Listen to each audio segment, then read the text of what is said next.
Hello, what's up mga kaligat? Yan na, lumigat na. Madaming maligat ngayon.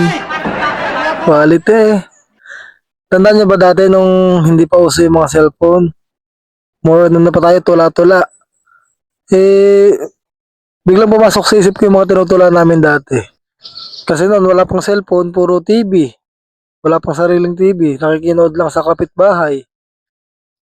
Kami dati puro tula. Ang tula ko noon Naghintay ka ba? Wala na. It's a prank.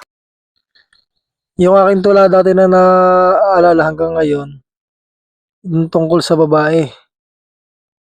Ang sabi, ang babae pala ay tinitigasan din. Dadapa sa sahig at diin ang diin. Pupunta sa sulok at mananalangin. Nasan ka irog? Gabarasong utin. Yun ang mga natatandaan ko na tula dati. Yorme TV! Follow for more mga kaligat!